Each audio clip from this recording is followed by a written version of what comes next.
Um, Thank you so much for being here. Welcome to the Dipina podcast. This is episode 3, brother. Who would have thought that we'll be on episode 3? Who would have thought this day will come? Okay, I am your host, Manaka Anthony Raphasha, and this is Lyrics Lovers Deluxe. So, we listen to good songwriting, we review it, and yeah, while you watch, and people seem to like it. So far, so good, right? And yeah, I'm loving the reviews that are coming. Keep on telling me. I'm on Facebook, I'm on everywhere. So just keep on. Yeah, the feedback is good. All right. So I don't just analyze old stuff as people would suggest. I know this was uploaded 15 years ago. Yeah. So I don't just analyze old things. I analyze good songwriting. So it doesn't matter whether it was released yesterday or in the 60s or in the 18th century. I don't really care about that. As long as it's good songwriting, we will listen to it, we will review it, and we will talk about it. We want the content. It's all about the content. As much as you sound good, I like that you sound good, but give us content as well. You know, as much as I like nodding to your music that sounds good, give us good content, and definitely I will review because I am looking for substance, right? Substance is what we are looking for here.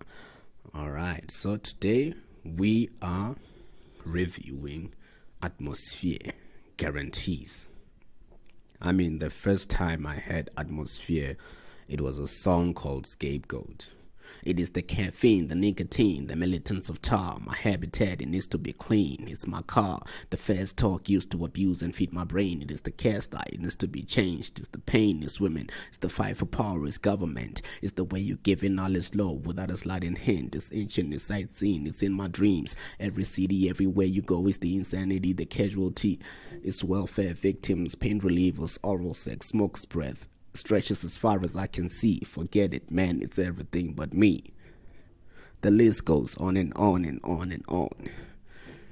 So, I mean, that was like, whoa, I have to hear more of these guys, man. And yeah, so Scapegoat formed my relationship with Atmosphere.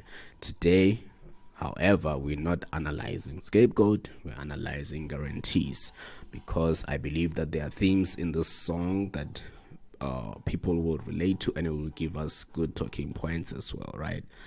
Let's get to it.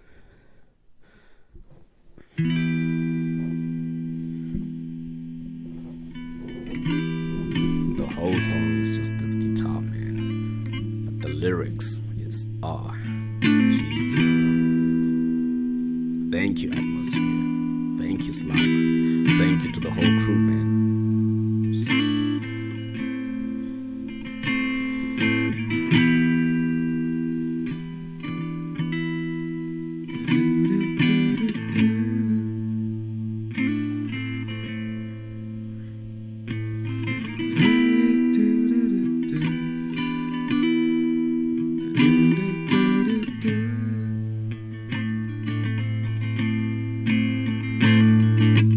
Warehouse wages kill the ends. Introduction, man, I should have schooled it up when I was younger. Should have stuck the plan. Always had the dreams of being more self-assertive. And my kid's a teenager, now he needs the health insurance. So break my body, break my soul down. Just another zombie walking blindly through your ghost town. Pull up to the bar, to politic and tap the power. Ain't nobody really all that jolly at your happy hour.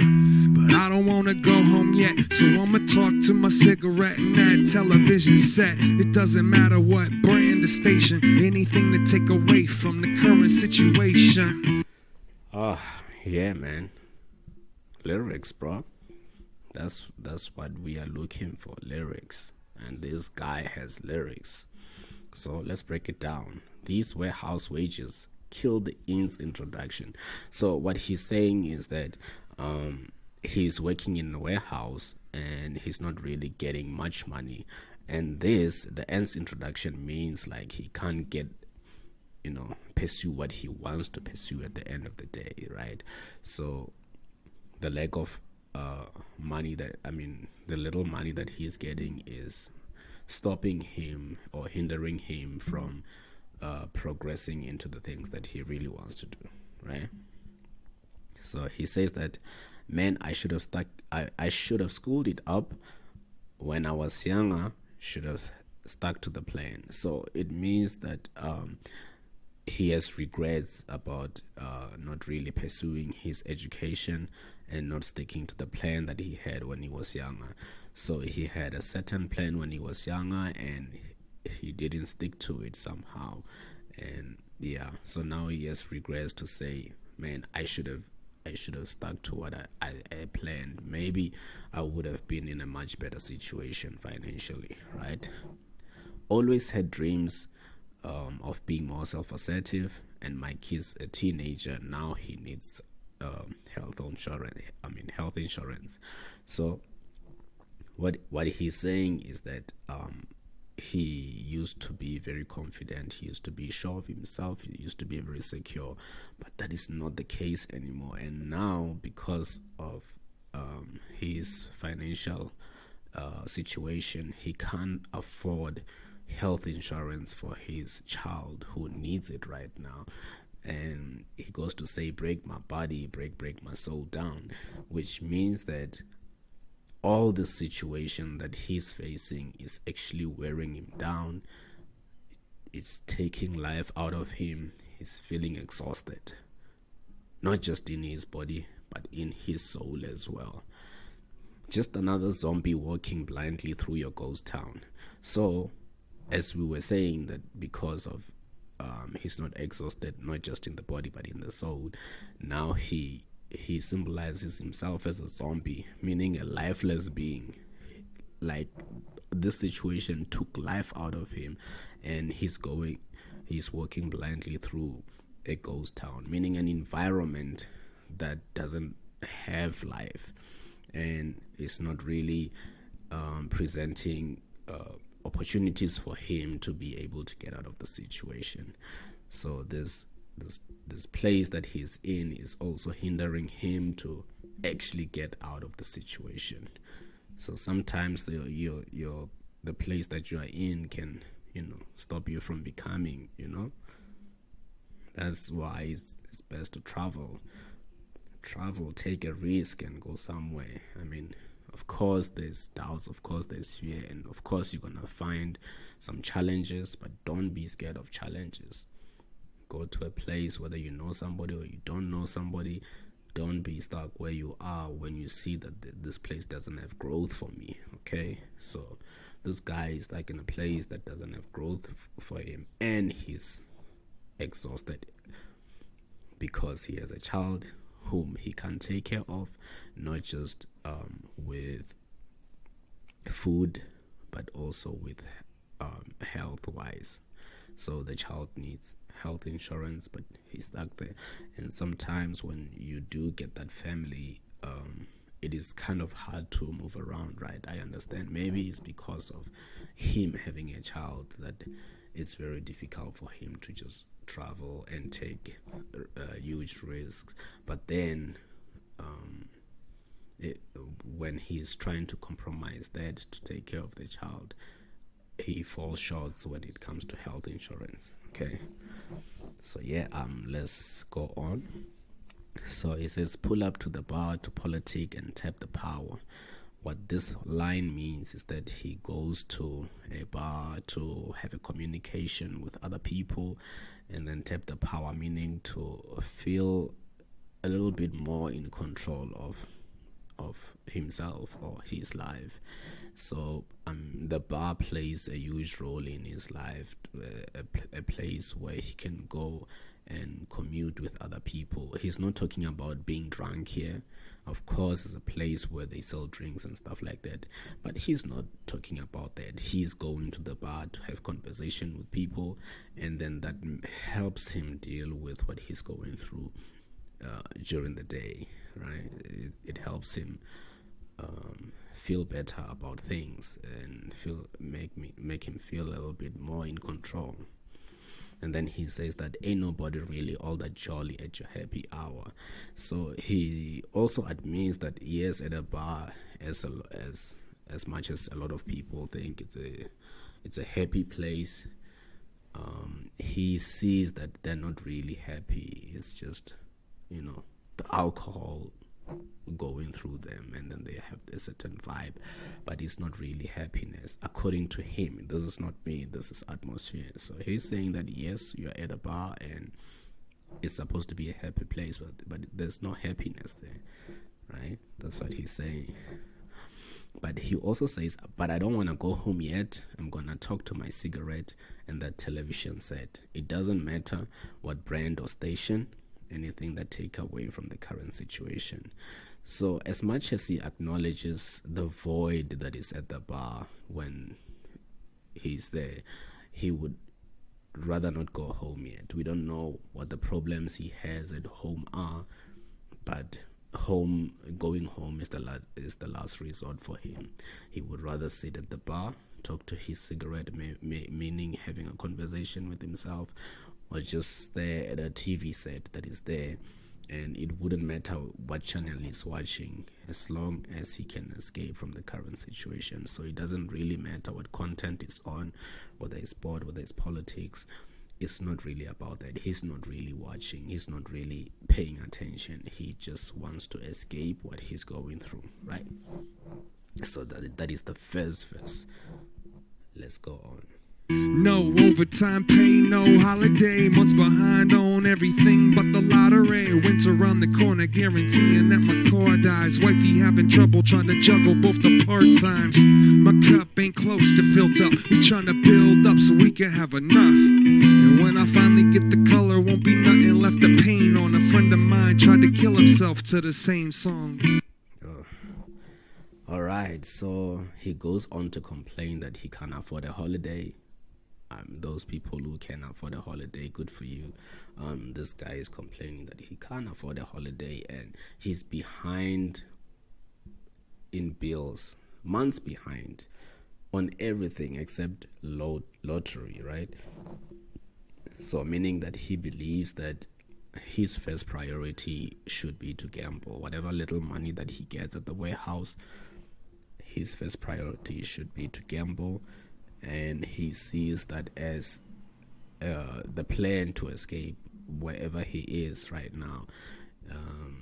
So he would rather not pay levies, not pay rent, mortgage, or whatever bill that he might have during the month, and he would rather be months behind than not to play the lotto, right? So he's saying that he has dreams of escaping his life, and he sees the only way as sacrificing all financial obligations just to play the lotto, right? So he goes to say, went around the corner, guaranteed that my car died. So what that line means is that, so he tried to actually move on forward, but he finds himself in a breakdown with a car that is breaking down, meaning that even when he thinks he knows what to do or a plan to get out of his situation, he finds himself stuck somewhere because the vehicle to take him there is not really functioning, right? Wifey having trouble trying to juggle both the part-times. My cup ain't close to filled up. We're trying to build up so we can have enough. So he has a wife. Now he's introducing the wife. We had the kid on the first verse. Now he's introducing the wife. I guess that's why he can't get out of the ghost town that he refers to. So he has a family and he doesn't really want to move all the time, because when you're moving all the time with your children and they can't really create social networks and stuff like that, because you are killing that. You don't want your child just going to a certain school in 1 year. I know sometimes the situation forces you and you have no choice, but yeah. So now he introduced the wife to say that the wife is is working multiple jobs, multiple part-time jobs. And then even though that is the case, it is a struggle for her to juggle it. And even though they still have a lot of jobs, they can't fill up a cup, but they are trying so much to build up so that they can have enough. So it looks like they're a solid team that are dedicated to building their finances. And unfortunately they find themselves, not filling the cup that they really want, meaning not reaching the level of finances that they want in life. And then he says that when I finally get the color, won't be nothing left to paint on. A friend of mine tried to kill himself to the same song. So he's saying that yes, we used to have that situation where we needed to juggle multiple jobs and stuff like that, but now we don't have to. We have something that is stable and that gives us enough from just one job.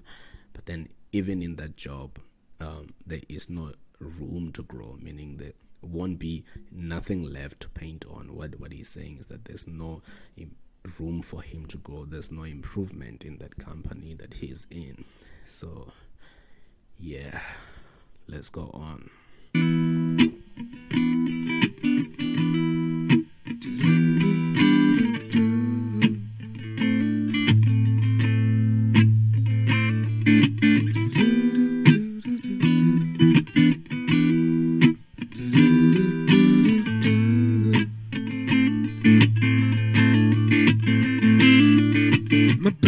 Is mad at making magic out of canned goods. My tax bracket status got a question in my manhood. My shorty got caught smoking weed at a concert, and if I smack him, everybody treats me like a monster. My neighbors ain't doing much better, and we make it competition instead of sticking together. Can't save no nest egg. In fact, this nest is rented. In fact, that rent is late. Wait. Oof. Yeah. So he goes on to talk about his better half again. So he says that she used to make magic out of canned goods, meaning that the partner used to make the little things work in their life, like being able to take little and make a lot out of it, or make it magical in a way. So they used to be able to make this thing work with a little, but now she's tired. She's not just tired, she's mad about that. We always have to romanza in my language, meaning we always have to take little things and make things work. And yeah, so she's mad about that. And then he goes to talk about his tax bracket. So he says that my tax bracket status got a questioning in my manhood. So a lot of people question a person's manhood according to how much money he makes, right? So instance, somebody will be like, no, I cannot date a taxi driver or a bus driver or whatever, right? So the job that he's working now has people questioning his manhood. Are you man enough to be able to take care of your family? As though income is what determines a man. But we understand the society we live in, and most women don't want men who really can't do much financially. That's what I'm saying. So they would look at can you deliver this, can you deliver that, and we end up having transactional relationships, not loving relationships, right? And we misunderstand the fact that a person's life can change in an instant, right? But anyway, that's not what I'm here to talk about. I'm here to actually try to analyze this. So he's saying that people are trying to question, that they started to question if he's man enough to take care of himself, not just himself, but his child and his wife and stuff like that. Okay, so he says my shorty got got caught smoking weed at a concert, and if I smack him, everybody treats me like I'm a monster. So then his son or his child or whoever, the one he introduced, who couldn't afford health insurance for, he caught him smoking weed at a concert, and then now he doesn't know how to bring discipline because of how he knows discipline and what that discipline changed to be. Now people are calling it abuse, right? So maybe he grew up in a situation where if you do something wrong, you get smacked, you get all these things, verbally abused or whatever. Or there's some type of punishment that goes into you doing wrong. But now he's saying that if I try to reinforce the way that I was taught growing up, times have changed. It's no longer the same. People see you as an abuser. They see you as a monster, right? And then he goes to say, my neighbors ain't doing much better, and we are making competition instead of sticking together, right? So looking at the situation around him, he has neighbors who are also struggling financially, who can't make ends meet in other terms, right? But instead of them collectively uniting and having shared success, what they're doing is they're competing. So they'll be like, oh, I have this, you don't have that. You get what I'm saying? And then that will be some sort of a gloat that gets them through the day. But we know that such a gloat is toxic, right? And a lot of people can't work together because of it, because they want to look at you and say, but I'm doing better than you, why should we work together, right? So he sees the need of people collectively coming together and having shared success and prosperity. But unfortunately, that's not what his environment is allowing. They can't even have that conversation. They would rather compete and die in their misery, in their lag, right? We are competing and we both don't have anything. We don't have much, but we're competing. Why are we competing when we are supposed to actually come together and make sure that we better our situation, our environment, and the place that we stay in, because that's what it's about, right? Okay, so then he says, can't save no nest egg. In fact, this nest is rested. In fact, that rent is late. Wait.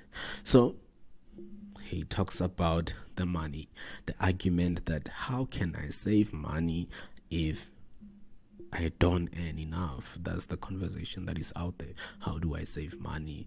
You tell me to save. You always preach, save money, save money, save money. How will I be able to save this money if I'm not earning enough? The little that I'm getting is not really, it's not meeting up my needs at all. It's not even doing enough. We still have to go and borrow or something like that. And how am I supposed to save in such a environment? Because I need borrowings in order for me to get by. Yeah, so that is a long life debate. We're not gonna get into it, otherwise we're gonna get out of the song, and we are here for the song, right? So he also says that his nest is rented, meaning the place that he stays, he is not even owning it, he's renting, right? And the rent is late. So yeah, that is the situation he finds himself in. He finds himself having to stress about so many financial worries. The money ain't here, the raise ain't coming. Just me and my son and that crazy woman and those bartenders. This whole fucking country got everybody swallowing that lunch meat. Maybe we can speed up the process. Kill me in my 30s in the name of progress. Put me in the dirt and then change the topic. Sometimes seems like the only way to stop it. Contemplate my departure date. Doesn't take a lot to get a lot of us to talk this way. Take a shot at me, that's all I'm obligated for. Apparently my only guarantee is a walk away. All right. So now he's saying that the money is not here and the race is not coming. So we spoke about him having color all of a sudden, but he doesn't have nothing to paint on anymore. So he's re-emphasizing that point that although he has a stable job now, but there's no raise for him coming at work, right? So just him, his son, and that crazy woman. So the word crazy doesn't necessarily mean crazy. It just means that the situation that he finds himself in, and the fact that at work they're not even gonna increase his salary for him to be able to maintain his life, and the fact that the wife was mad that she's been trying to make magic or making the best out of every little thing. Now she's at a point where it seems like she's crazy, right? Meaning that the fact that they were going through this financial turmoil made her not to think straight in many ways, or made her lose her normal self, the one that they used to have, right? So people will say, no, life has changed this person. Is because of such frustrations when you don't know how to deal with mental health and emotions and stuff like that. It's not really what's happening outside of us, it's actually what's happening inside of us. And if we allow what's happening outside to infect what's happening inside, we'll never be able to win the war, because the war is inside, right? If you are very clear and you are very focused, it wouldn't matter what's going on around you. You will still be able to move through. But now we see the wife becoming crazy, or losing herself, or losing her personality, or losing the things that she used to believe in, because they went through a lot, because they've been poor, right? And then he talks about the bartenders and the whole country getting everybody to swallow that lunch meat. So what this means is that, so we are being fed the fact that everybody, media, I wouldn't say everybody, okay, but especially the media, and you know, in his reference is bartenders and the whole country, they don't really give us tools to get out of our situation. I mean, you have somebody who's a friend, they would rather take you out and go and drink with you than to help you finance your business. Especially in the black community, that is a big problem. You'll find that you have a wealthy friend and he's taking you on holidays, he's buying you the fanciest champagne, but he will never actually give you money for you to grow your business if you already have a business, or to start a business if you don't have one. Or they can never really connect to the social network, or the business networks that they have. They can never really connect you to that. All they want to do with you is to buy you liquor and drive you around, and for them that is a good time. So that is the mentality that is out there, unfortunately.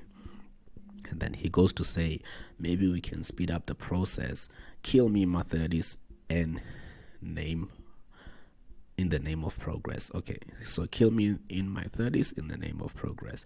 So now he's saying that he's willing to sacrifice himself in order for him to have progress in life, right? So he would sacrifice whatever. Imagine getting at a position where you're sacrificing your self-belief, your self-image, or whatever. You do whatever you want. I mean, whatever it takes. You do whatever it takes in order for you just to have that progress, right? But then now you are losing your being. And we have such things, and people will be like, no, I cannot judge your hustle. No, I cannot judge the hustle. We are not judging the hustle.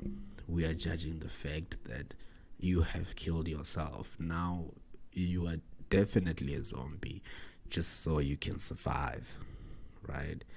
But you don't need to do that in order for you to survive. You just need to do the inward work on your skill set, work on your mentality, work on self. I mean, improve every area of yourself. Then you won't have to compromise your principles or what you believe in order for you to make money. Okay? Alright, so put me in the dead and then change the topic. So what he's saying is that for us to stop talking about him as a struggling or as a poor person, the only way for us is to bury him, right? Like death. Okay, let me read the rest of it. Sometime it seems like the only way to stop it. Contemplate my departure date. Doesn't take a lot of us to talk this way. Take a shot at me, that's all I'm obligated for. Apparently, my only guarantee is a walk away. So, what he's saying is that he now constantly thinks about his death. And I mean, the conversation of death is not really comfortable with a lot of people. He finds himself thinking about death, and this is the only way for him to stop this misery that he's going through. And he says that a lot of people talk like that. It doesn't take a lot for a lot of people to start having such a conversation, right? So, and he says that his only guarantee is a walk away, meaning that people around him started to walk away from him because of what he doesn't have or what he has. And I really don't understand it. I mean, if we grew up together and you know my struggles, I know your struggles. If I make it in life, why would I walk away? I don't understand. It doesn't really make sense, but that's what's happening. People wants to associate with people who are successful in a way. So if I have doctor friends, politician friends, I feel more important than the next person. And yeah, it is what it is, but it's just the feeling, right? Like I said, I don't want to go into those topics, otherwise we're not gonna end up talking about the song, and we're trying to cover the themes on the songs. I mean, on the song. So yeah, he finds himself in a situation where people are no longer sticking around in his life because of what? Because he doesn't have much.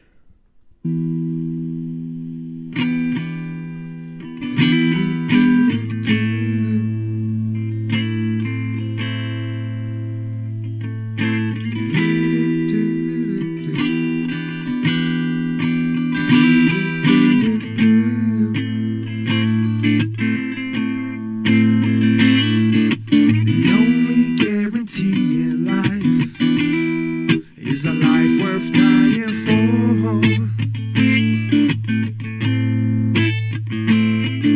'Cause death don't wait for no one. You're sitting on your front door.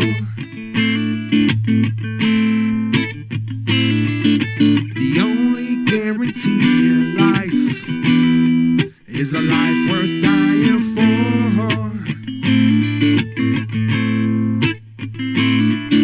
'Cause death don't wait for no one. You're sitting on your front door. Alright, I guess we're gonna hear repetition of that chorus throughout. So thank you so much, Slug and the crew at Atmosphere. Hopefully you guys are still alright, okay? So he's saying that the only guarantee in life is a life worth dying for, because death don't wait for no one. It's sitting on your front door. So like I said, that people are not very comfortable talking about death. It's not a conversation that they wanna, engage in. But death comes for every one of us, right? Talib Kweli said that you're only scared to die when you ain't living right. So what he's saying is that the people who are scared to die is because they know that their life is not in order. But here he's saying that death is waiting for every one of us. At the end of the day, all of us are gonna die. So the only guarantee in life is a life worth dying for, meaning build a life of meaning, build a life of principle. I mean, when you find yourself sacrificing who you are just to make money, then that is not a life worth dying for. If your hustle is compromising everything you believe in and what you stand for, that is not a life worth dying for. So what he's saying is build a life worth dying for, whether you have money or you don't have money. And a lot of people who have money don't have a life worth dying for anymore because they've compromised it. They have killed it. They've buried themselves a long time ago so that they can speed up their progress, as he was saying. So it's not really about making a lot of money.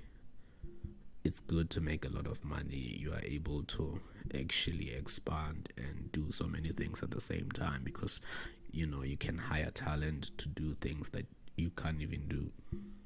But yeah, create a life worth dying for. If you're with your children and you're going through things, show them what the principles are. Show them what a real man do in such a situation. And you don't find yourself avoiding your home, spending your time at the bar, but you are there with your family, engaging them, building that faith and building that mental resistance, bro. You need to be resilient. And when they see that in you, there's nothing in life that will make them compromise, conform. Okay, so that is Atmosphere, Rhyme Slayer Entertainment. Thank you so much, guys. You made this show possible. Okay, I really hope you guys are good.